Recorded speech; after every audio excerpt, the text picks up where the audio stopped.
When I was a couple weeks short of my 70th birthday, I started thinking about my mother's mother, who lived to be 100, and her mother, who lived to be 102, and my father, who lived to be 90, longer than anyone we had ever heard of in his family. I began to think that maybe our generation could be the first to routinely live to be 100.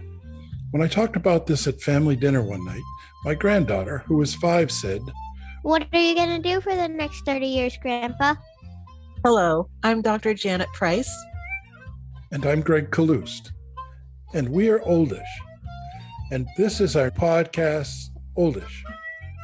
If you're oldish or know someone who is, please join us every week for conversations amongst ourselves And our special guests about what it means to be oldish in the 21st century.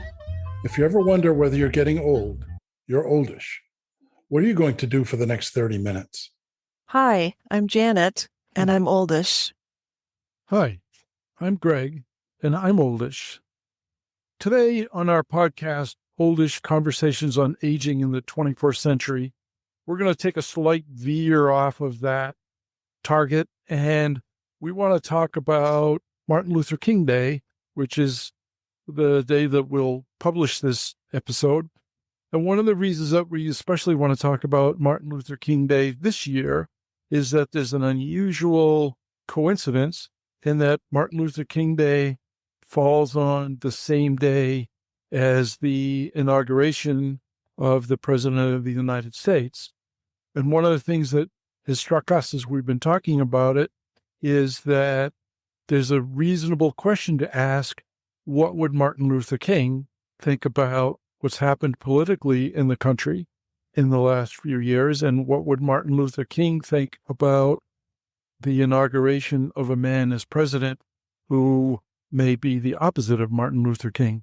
So we want to talk about that a little bit and whatever else might come up in the course of things.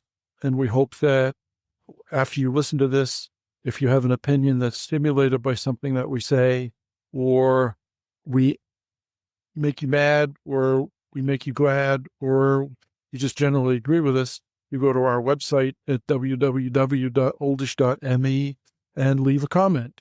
And we'll address those comments at some point on the website as well as in a future podcast.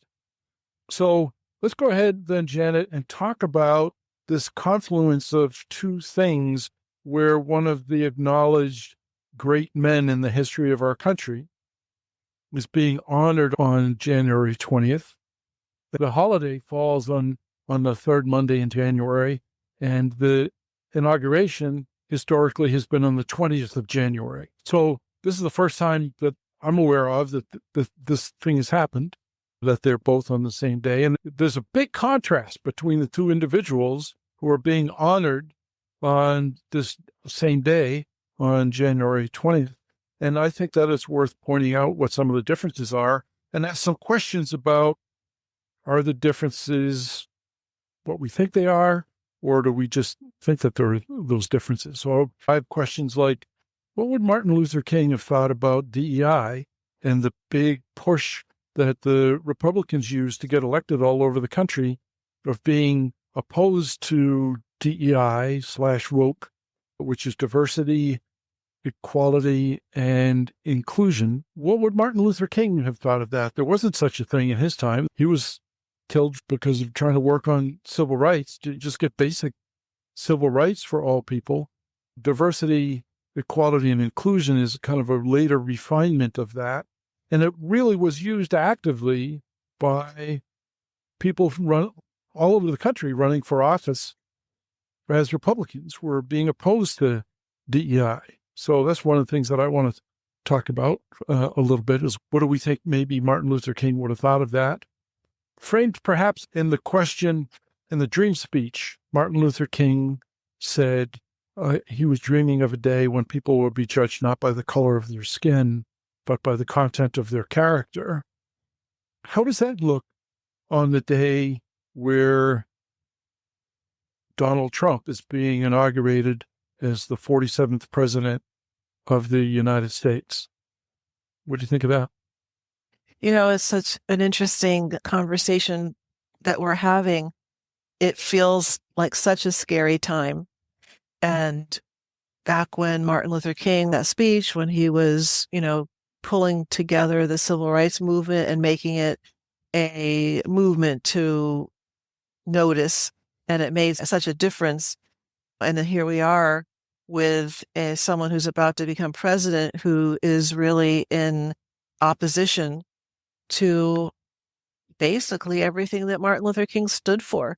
And even though the diversity, equality, and inclusion statement, to the point of being able to just say DEI, came out later, I believe that Martin Luther King, that all of that was what he was talking about. Inclusion, like equality, being able to get on the bus no matter what the color of your skin is and sit wherever you want. Diversity, being able to appreciate people for the content of their character as opposed to the color of their skin. Inclusion, in that all people can be included in the fabric of society. And so it feels to me like that we're in a similar time as far as fears. What is going to happen? Is the dignity of individuals going to be upheld in spite of the person who's going to be our president?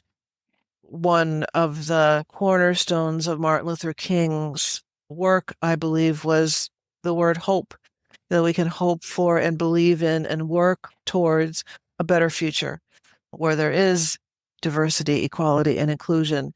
And so I'm wondering about being able to hold on to that hope and that ability to know that we can survive, and that in 2 years is going to be another election, and hopefully the tide will begin to turn in very clear ways. And then 2 years after that, we'll be electing someone new. But I do feel like it's a very scary time. I certainly agree with that. My biggest anxiety is that there won't be elections in 2 years, that there won't be what we think of as elections in 4 years to elect another president, because the Constitution will be sufficiently broken and the reins of power will be something that's real. I've heard people most of my life talk about who's in power in the White House.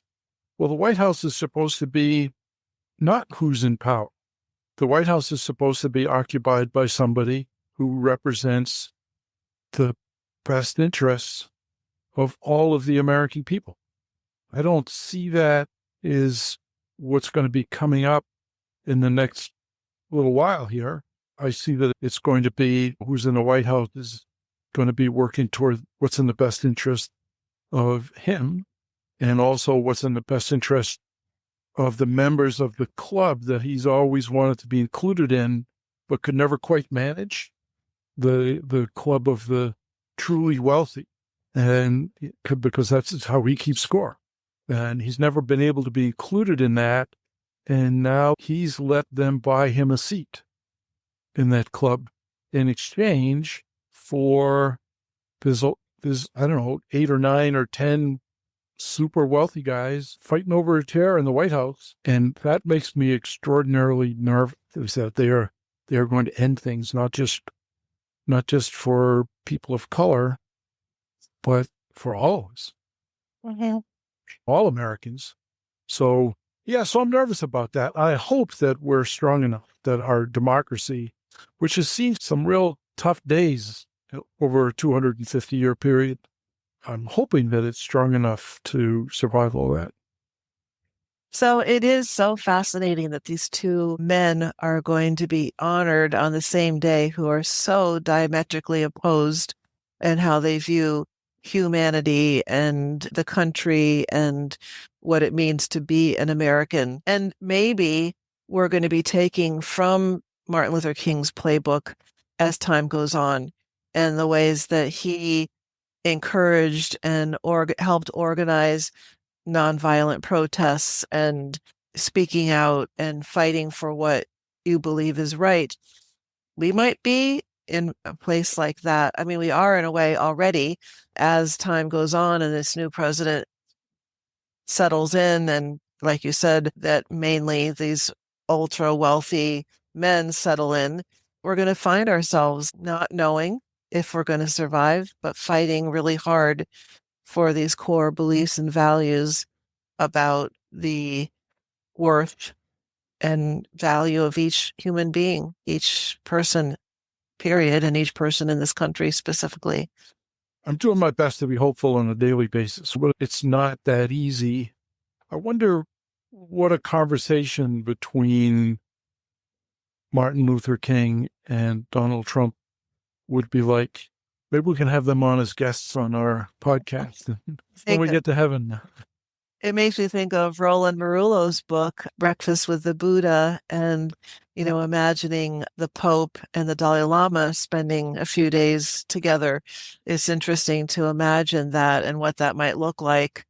I don't feel very hopeful about that interaction in the sense of, of Trump being open to having a dialogue with anybody, including Martin Luther King. I'm thinking about Michelle Obama and how she is taking a stand in a nonviolent protest. And I think she is setting a model for us of, that's pretty bold for her to decide not to be there for that, just like she decided not to be at Jimmy Carter's funeral. And those are examples that we are probably going to continue to see and learn from, join in ways that will come up in the weeks and months ahead. Yeah. Once again, we turn to Michelle Obama for a good example. Michelle Obama for years now has been, to me, one of the best things made possible by Martin Luther King and his sacrifice, in that we got to have Michelle Obama in our lives. Barack Obama, in my opinion, was a great president, but he was excessively compromising, in my opinion, and he did a lot of things that he had to do because he was president of the United States. But Michelle never, as far as I know, Michelle never did much of that stuff. She was Michelle Obama all the way through, standing up for our better natures all the way through, and didn't have to make the kind of political compromises because she wasn't the president of the United States. And I would say, as a mixed race person, both Michelle and Barack are my heroes. I have nothing but love for Barack and admiration and pride that in the midst of the political mayhem of being the president and all that he needed to attend to on every side, that he, as far as I saw, never let go of his core values of kindness and caring and belief in the goodness, the audacity of hope, all the things that he stood for and that he tried to bring in with not 100% success. So I have to say that because I love Barack Obama. I love you, Barack. Yeah, well, I feel the same way, but they were in a different role. There were some compromises made. He was too nice. He always wanted to include the Republicans in things that happened. He always wanted to work with people in the other parties and who had other ideas and make other people happy. It was Romney Care.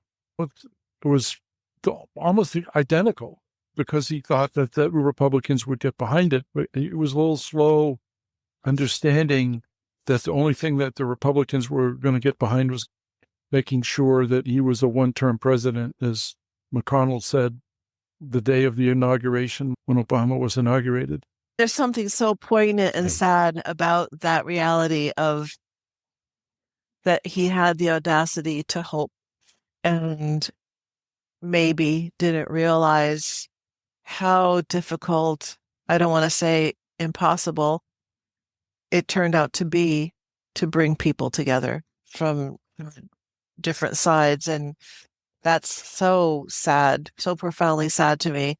But I think maybe Martin Luther King would have been proud of him. And first of all, of course, Martin Luther King, as the rest of us, especially people of color, were incredibly moved and proud that a person of color, the first person of color to become president.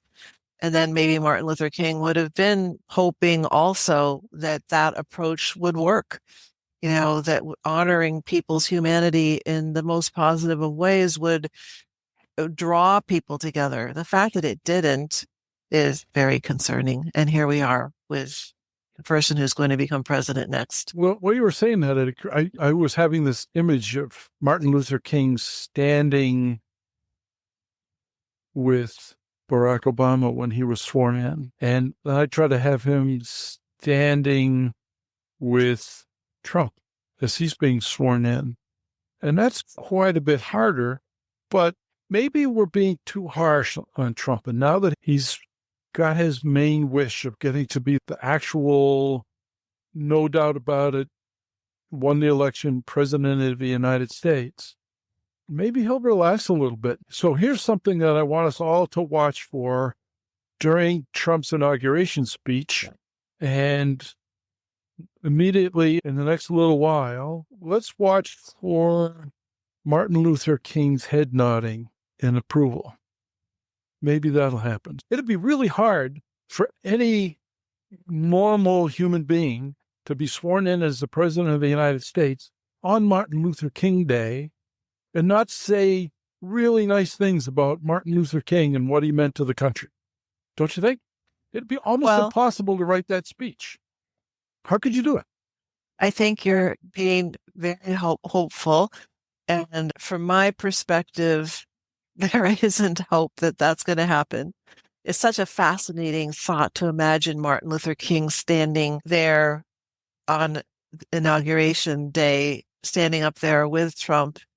All I can imagine is that Martin Luther King would be looking at him with sadness, maybe anger at all that he's doing and planning to do to dismantle basic human rights. And also, if Martin Luther King were here and were a leader we could follow, he'd be planning, as he listened to Trump's acceptance speech, how to approach nonviolent protest and try to get to where this can be really different and more respectful of diversity, equality, and inclusion. Yeah. Yeah. It's hard to imagine, isn't it, though? So Martin Luther King's message included the solution to everything is more love. And he more than any major figure that I can recall who was about love your enemies. And he told us all that love conquers all.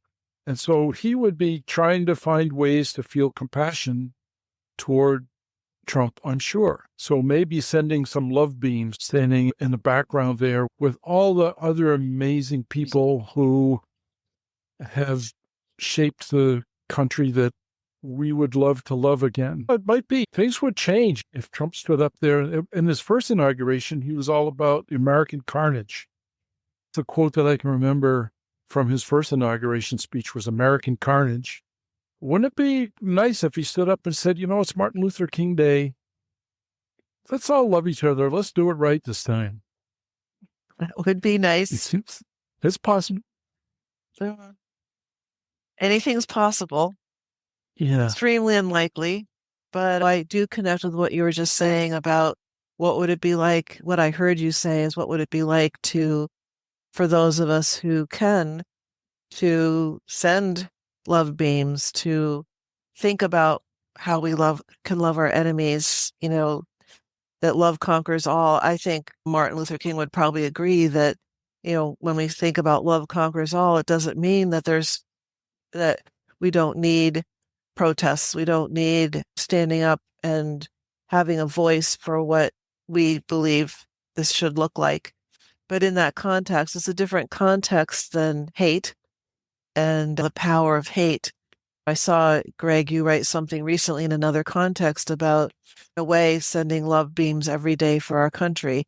And I believe that's one of the forms of nonviolent protest in a way that as many of us as can do that. And what would that be like to be sending out that kind of powerful energy? Yeah. It might make a palpable difference just in the nick of time. Yes. And I'm guessing, we know that during the time of the Civil Rights Movement, during the time of Martin Luther King, he came, it felt like, in the nick of time.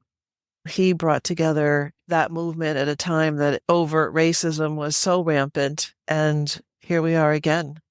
It's hard to hold on to hope that we're going to make it through. But Martin Luther King believed that we would back then. And I believe if he was standing there, like if he got a chance to talk into the microphone before the inauguration was over, that might be what he would say. Is it might seem hopeless, but it's never hopeless.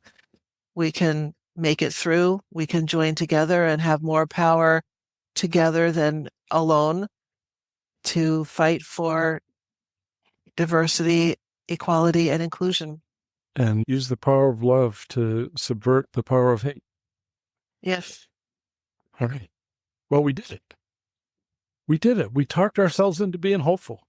Yes. I'll be darned. We experienced in this moment what we're hoping that the country can, in a way, a transformation for the country from hopelessness. And one of the negative side effects of hopelessness is inactivity and giving up and not believing that a fight would matter. So it's a great way to start this new term. Thank you, Martin Luther King. Thank you, Martin Luther King, for everything. Yes, Yeah. for everything. And thank you, Janet, for hanging in there with me while I worked myself around from despair to hope. This is not an easy thing. I'm looking forward to seeing what happens with you by my side and hoping that in a couple of months we'll have a conversation in which we'll talk about, well, it's not as bad as we thought it was going to be.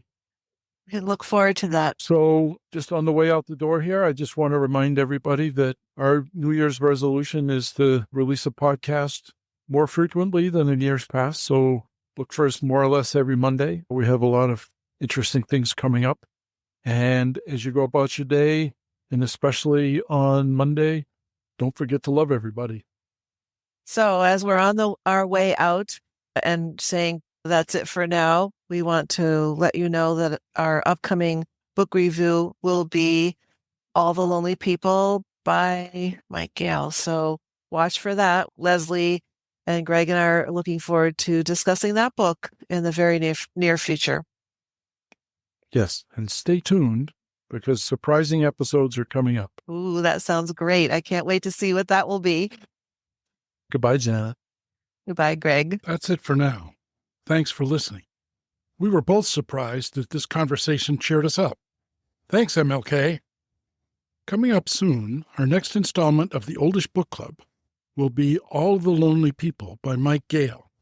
It's a heartwarming story about an older gentleman becoming oldish. If you want to read along with us and sit in on the book club meeting, now would be a good time to get the book. There's a link in today's show notes.